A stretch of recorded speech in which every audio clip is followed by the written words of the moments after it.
आपने एक बहुत ही टी चीज़ को पकड़ा है और उसकी एक कुछ हिस्ट्री है। मुझे उम्मीद है कि हमारे बहुत सारे पाकिस्तानी भाई बहन भी इस शो को देख रहे होंगे और उन्हें गुजरात के दंगों को लेकर के हमेशा वन साइडेड कहानी ही सुनाई गई है। तो मैं यहाँ पर कुछ मिथ्स को बर्स्ट करना चाहूँगा।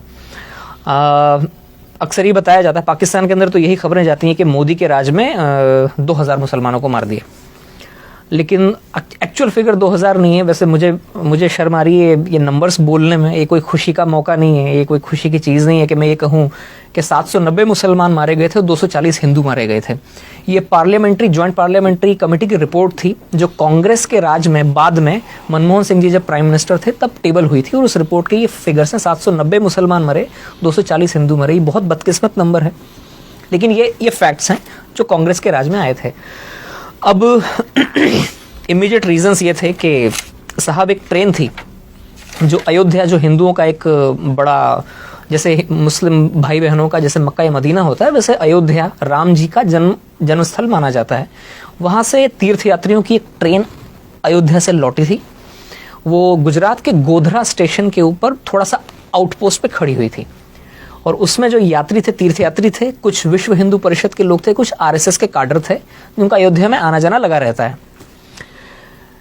अचानक, एंड आई से this with lot of डिसमे and lot of embarrassment, कि अचानक करीब 1000 मुसलमानों की भीड़ उस ट्रेन के उस डब्बे में पहुंचती है जहां पर इन लोगों के रिजर्वेशन थे। बोगी नंबर S6 और S7 इसे घेरती है। अचानक पथराव शुरू होता है और पेट्रोल में भिगो कर रुई के गद्दों को और तकियों को अंदर फेंका जाता है और आग लगाई जाती है, जिसमें 59 हिंदू जिंदा जलकर मर जाते हैं। 28 फरवरी सन 2002 का दिन था, सुबह 9:30 बजे के आसपास का वक्त था। इसमें 59 जो हिंदू जलकर मरते हैं। जैसे कि आपको जानकारी, इंडिया में जो स्लीपर डब्बे होते हैं उनमें 72 लोगों की सीटें होती हैं, तो 72 में से 59 लोग जलकर मर गए। उनमें 40 औरतें थीं और बच्चे थे। अब इसके बाद में 3 मार्च से बदकिस्मती से इंडिया में दंगों का इतिहास बहुत पुराना है। ये कोई मोदी राज के साथ में चालू नहीं हुआ है। ये मैं कह रहा हूँ, मैं कोई मोदी भक्त नहीं हूँ, ना मैं कोई बीजेपी का मेंबर हूँ, लेकिन ये रियलिटी है कि हिंदुस्तान में हिंदू मुसलमानों का दंगों का इतिहास बहुत पुराना है। बदकिस्मती से दंगे हो जाते हैं 3 मार्च से। जब शुरुआत में इस खबर को थोड़ा दबाया गया, लेकिन जब 59 लोग जिंदा जलकर उन पापड़ जैसे बन गई वो लाशें, और उन लाशों को जब ट्रांसपोर्ट किया गया था तो वो लाशें जहाँ जहाँ से गुजरी वहाँ से ये खबर फैलती चली गई और 3 मार्च से दंगे फसाद चालू हुए, जिनमें बदकिस्मती से जो फिगर्स मैंने आपको बताई उतने लोग मारे गए थे। अलबत्ता दूसरे फैक्ट्स जो हैं उन पर पर्दा डाल दिया जाता है। ऐसा पहली बार हुआ था जब किसी भी राज्य में दंगे शुरू होते ही 48 घंटे के अंदर अंदर वहां के चीफ मिनिस्टर ने आर्मी को आने के लिए ग्रीन सिग्नल दे दिया हो। 5 मार्च का दिन था, आर्मी की टुकड़ियां पहुंच गई थी फ्लैग मार्च करने के लिए। दूसरी बात, ऐसा पहली बार हुआ इंडिया में कि पुलिस की गोलियों से 100 हिंदू दंगाई मारे गए थे। ये फैक्ट्स हैं, ये डॉक्यूमेंटेड फिगर्स हैं, मैं अपने मन से नहीं बता रहा हूं। और ऐसा पहली बार हुआ था कि इस तरह से कट्टर, जो मुस्लिम्स के अंदर जो कुछ कट्टर और ऑर्गेनाइजेशंस थे, उन्होंने वहीं के पास में गोधरा में करीब 50 मस्जिदें हैं, 50-60 मस्जिदें, छोटा सा कस्बा है लेकिन 50-60 मस्जिदें हैं। हो सकता है उनमें से कुछ मस्जिदों को सऊदी फंड्स आते हों, जहां पर वो वहाबिज्म की जो एक्सट्रीम हार्डलाइनर आइडियोलॉजी वहां से वो प्रोपोगेट करते हैं। एक मस्जिद से मोबिलाइज हुई थी वो मॉब जिसने ट्रेन को घेरा था और जिस तरह से जलाया गया, ये भी पहला मौका था इंडिया के अंदर। ये उसका इमीडिएट रीजंस थे। इसके पीछे हिस्ट्री का थोड़ा सा और पीछे आप जाएंगे तो गुजरात की पॉलिटिकल अनसर्टेनिटी भी बहुत ज्यादा थी उस वक्त। ये मार्च 2002 की बात है। उससे 2.5 महीना पहले जब दिवाली के आसपास का वक्त था, तब ही मोदी जी को पैराड्रॉप किया गया था। अटल जी और आडवाणी जी के कहने पर उनको सीधे उठाकर चीफ मिनिस्टर बनाया गया था। वे गुजरात में उसके पहले कभी असेंबली के मेंबर तो क्या, चुनाव लड़ना तो क्या, वे कभी किसी म्यूनिसिपल कॉरपोरेशन का भी चुनाव नहीं लड़े थे। वे कोई इलेक्टेड फिगर नहीं थे और उस वक्त गुजरात में कई बरसों से पॉलिटिकल अनसर्टेनिटी चली आई थी। हर 6-8वें महीने में चीफ मिनिस्टर बदलते थे, और जो वहाँ की जो लोकल बीजेपी, स्टेट बीजेपी थी, उसके अंदर बहुत सारे गुट बने हुए थे और गुट आपस में ही लड़ते रहते थे। वो हालांकि बीजेपी मेजॉरिटी में थी, लेकिन फिर भी कोई एक तगड़ा लीडर नहीं था। कांग्रेस बहुत होपलेस कंडीशन में थी, लेकिन फिर भी वो इस इनफाइटिंग को थोड़ा बढ़ाने की कोशिश करती थी।